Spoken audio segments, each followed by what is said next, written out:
Hello, everyone, and welcome to the Extraordinary Women podcast. Well, today I am going to give you a tour of my Paris apartment. Not because everyone wants to live in Paris, because they don't, but some of you are very interested in what is different about a Paris apartment versus where you live in the States or where you live in England. But also, I'm doing this to give you an idea of how living small can sometimes be really a great way to still make pretty, if that makes any sense, and also to give you some storage ideas. So let's take a little tour of my Paris apartment. Okay, we enter the apartment and there is a small, what I call entryway. I think all of you would also. Very typical in the United States, but it's rather special here because I was able, this wall ended somewhere around here, and what I did is extend the wall and make a closet. Excuse me. Very, very important in my mind.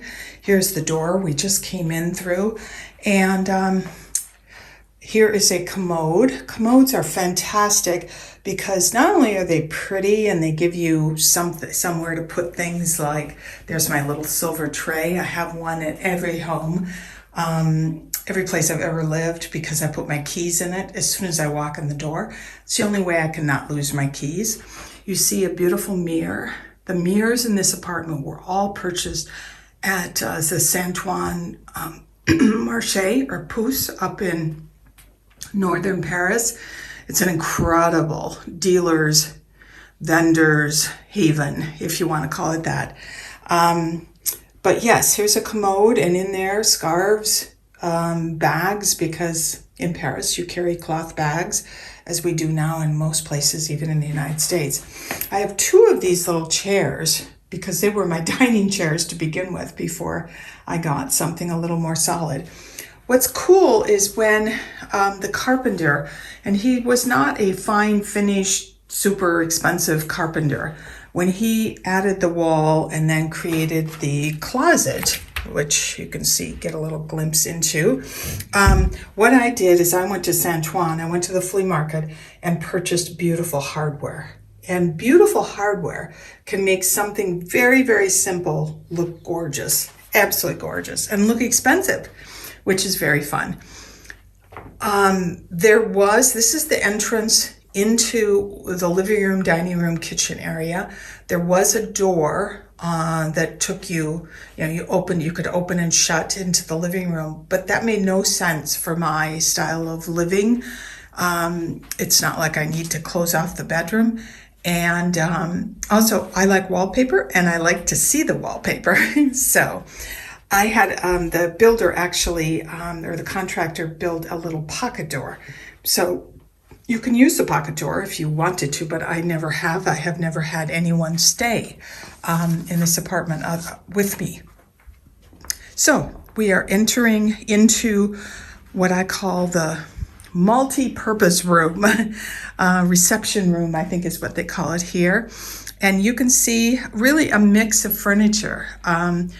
I had because I'm a book fanatic, I had the carpenter build these little bookshelves, and an armoire that I purchased at the Pouce.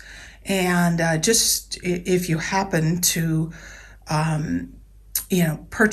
go shopping there at that fabulous place, they do have all kinds of shipping options. The sofa is actually a sofa I bought in London before Brexit, so it was easy to get it over here. And the sofa is actually a sleeper sofa. And I did that just in case someone wanted to stay with me. The lamps, I think, are probably one of the most fabulous things in the apartment. And they were purchased at the Pouce also. I'm telling you, those will end up back home when I sell this apartment. The artwork in this apartment is not expensive. Nothing about it is expensive. They were just paintings that I liked. I picked them up at actually brocantes that are on the street on certain times of the year.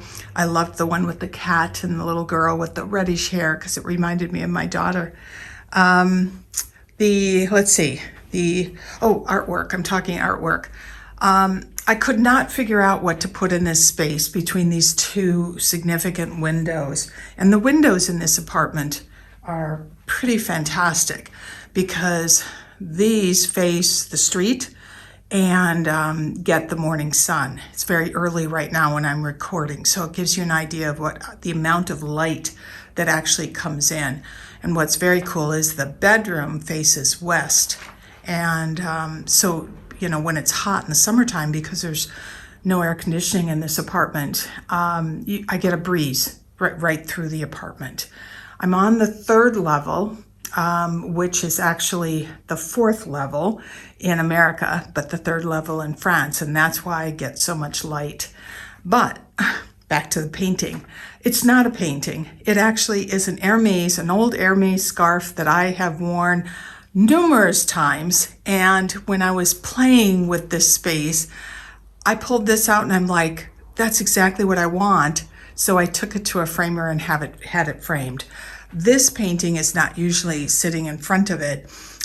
It was purchased at a brocante about 2 weeks ago down in Provence.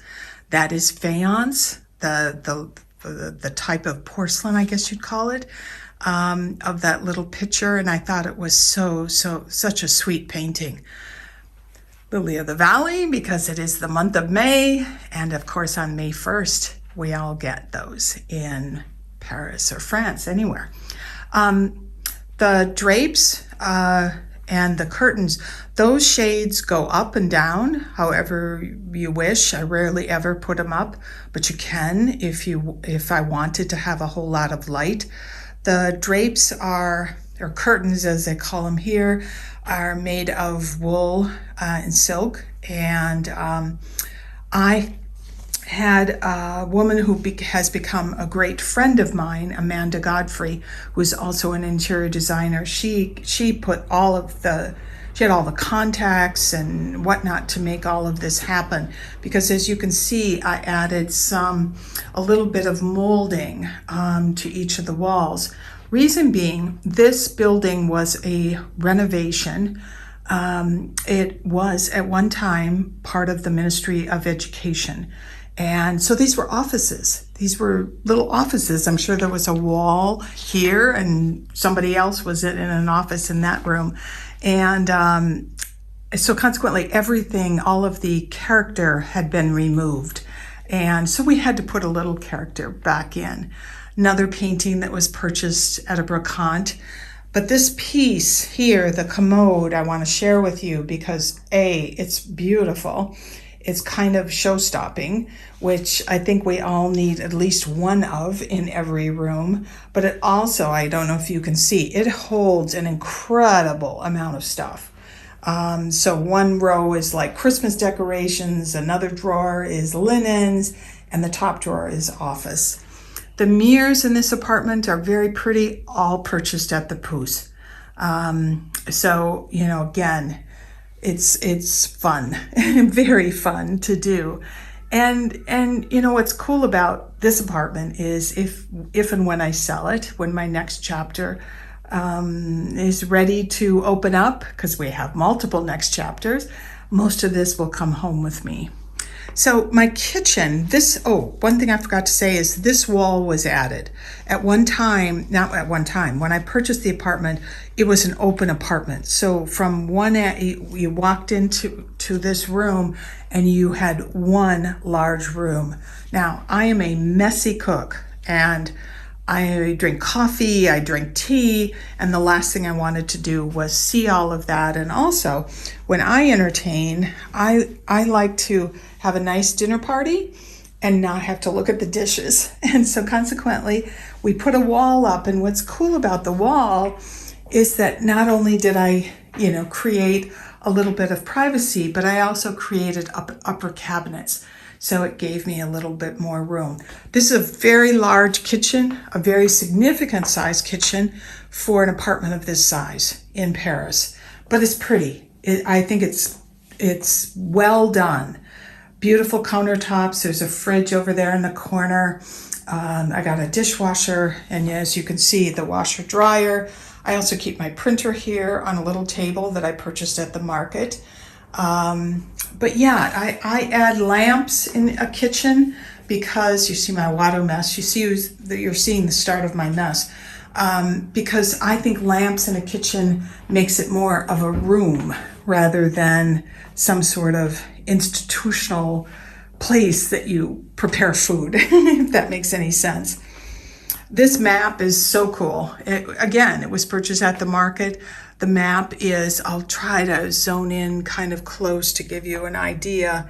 It's the different regions of France. Here's Provence as an example, and it tells you what that particular area is most known for with their food, what they produce. And you could see olives, that whether you speak French or not, you see that.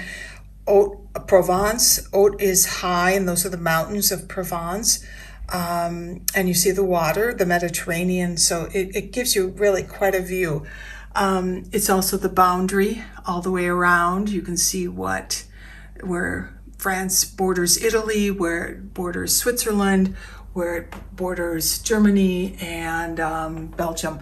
It's a fascinating map. It's one of those things that I will love forever. Okay, so enough of that. Chairs, I've had people ask me about the chairs. The chairs are Pierre Frey.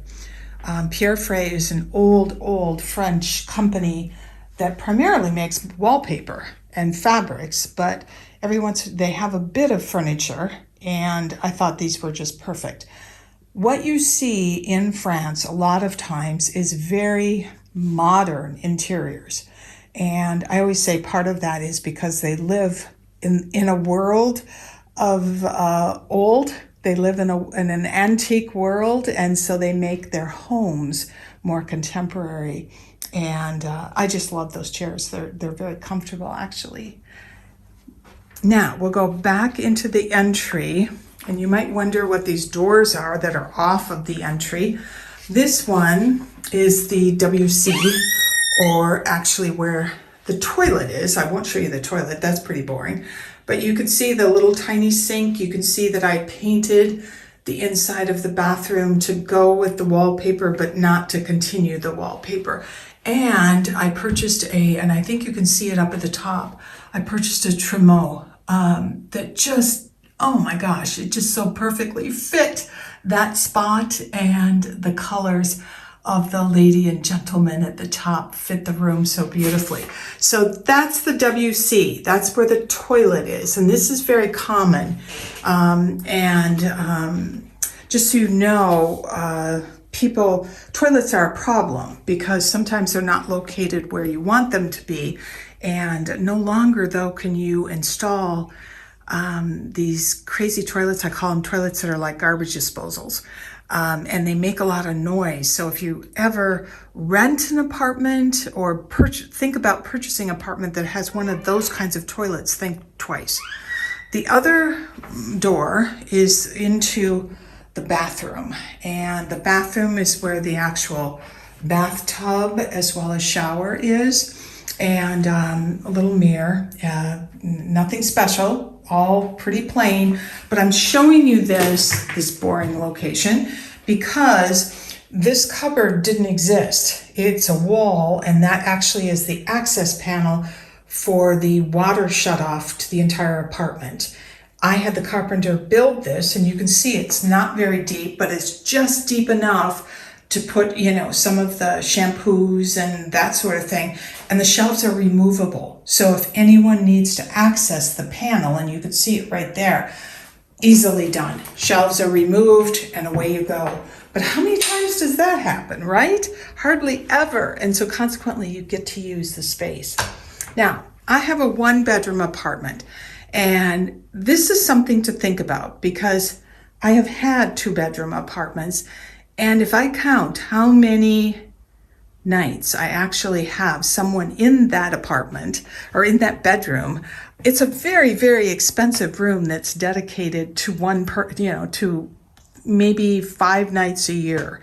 So I suggest you either make that second bedroom something usable, like a den or a library, or you give up your second bedroom. And that is what I did. That's what I had to do from a cost standpoint.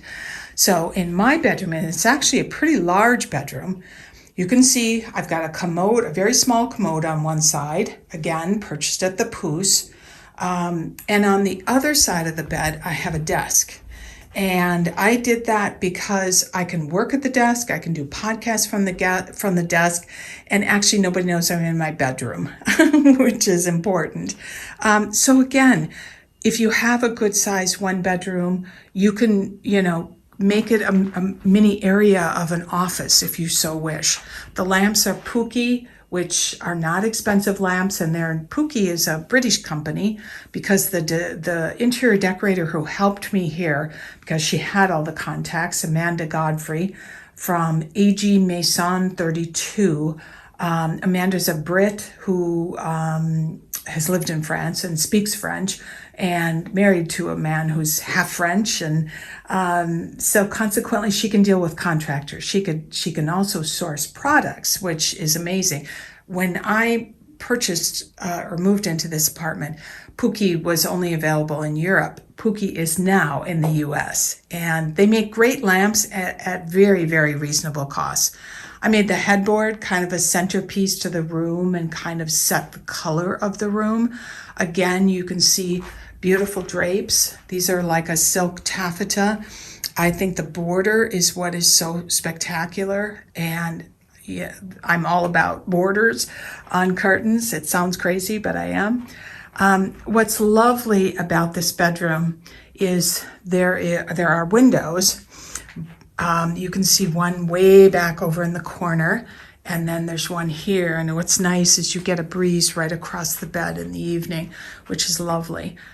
These windows face the courtyard, which makes the bedroom very quiet, and that's lovely. You'll also see something very strange over here, and that is a curved wall, and that is because that's the staircase for the building. So if you go out my apartment and into the center of the building, this particular building, you will see the curved staircase, which there's an elevator in the middle. The bed, as an example, I just happened to purchase it in a shop in Paris, but it has storage underneath, which is fantastic. Now, back to hardware, right? Because these are very contemporary. Like I said, there was nothing, all of the moldings that you see, even though they're discreet, were added. So what I also did was add these knobs and a few absolutely gorgeous hooks to kind of make the room a little more elegant. And also I purchased that mirror at the Poos, at the market, because the mirror is a showstopper. Besides the headboard, which is over here, the mirror is a showstopper because you see it as you enter the apartment if the bedroom door is not closed. That's pretty much it. Like I said, it's not a big apartment. Storage is just incredible. These cupboards are fantastic, and I have storage built into almost every single room, which is very fun. We'll be walking back out. I hope you enjoyed this little tour of my Paris apartment. This was a very unusual podcast, but I really did the video as an opportunity for you to see what your life could be like if in fact you downsize, and that downsizing doesn't have to be a bad word by any stretch, and the importance of, if you downsize, to create storage wherever you possibly can. I've got commodes that are all hiding my stuff. The apartment doesn't normally look this picked up, trust me. I've got lots and lots of cupboards, lots of built-ins, and that all helps because You don't have a lot of floor space, so to speak. This apartment, just so you know, is roughly, I think, 63 meters square. So that gives you an idea of the size of this apartment. It would be a small American apartment, very small. In Paris, it's rather normal for a one bedroom, rather normal. So anyways, what did I spend the money on? And that's something we all think about as we move to new places and figure out what it is that we're trying to create in our next chapters. I spent money on carpets and I spent money on drapes. Those were the two big expenses. The rest of it came from flea markets, and brocants, truly. And I did that because carpets, to me, make a great difference, as do drapes, and they're also something that I can take with me. So starting to feel that way, when there's another next chapter just around the corner, I can take everything from this apartment onto my next chapter, whatever that might be. So I hope you enjoyed this. I hope you got some ideas that maybe you could incorporate into your own living situation, no matter where you are, whether you're renting or buying. That was the purpose of this video today. I hope you enjoyed it. Please let me know what you thought. Give me a thumbs up in YouTube if this is a video that you enjoyed, because this was a very, very different podcast. I have just had so many people ask me, show me your Paris apartment, that I thought, oh my gosh, I'll just do a little mini tour. And I'm doing it very early in the morning because that's when it's quietest and you could actually get, I think, less noise from outside and see what this little apartment is all about. So again, thank you. Everyone, please take care. A bientôt.